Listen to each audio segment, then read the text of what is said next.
usually that theme that we're absolutely in love with. And for me, I've realized it is the power of story.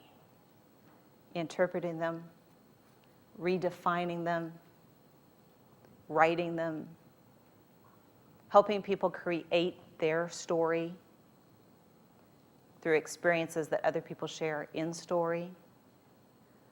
That's way up on the high level for me. So I asked John, okay, what ties all this together? You write, you tell other people's story. You started your own high school. That took an obsessive amount of dedication and love.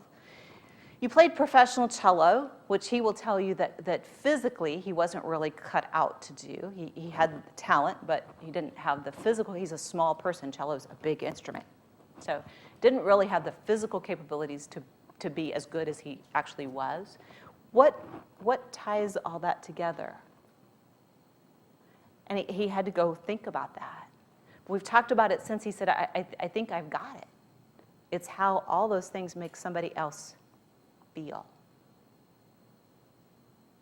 So his passion was, how do I want people to feel, and what do I do that makes them feel that way?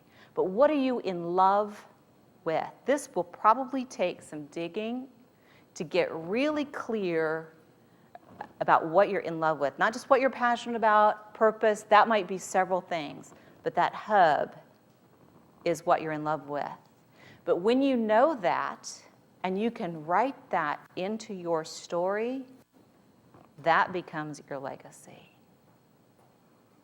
Did you ever read a story of someone with legacy status who wasn't absolutely in love with their goals, their dreams, their purpose, who didn't throw themselves completely in front of trains for what they were in love with, and who wasn't completely clear about what that was? So number 3 is probably the toughest to fill in. But I see people writing. You're getting it. It'll evolve. It took me 4 years to figure out from passion to purpose. So, if you can't do it in the next 5 minutes, it's okay. But once you have that element, then you have to start walking on faith.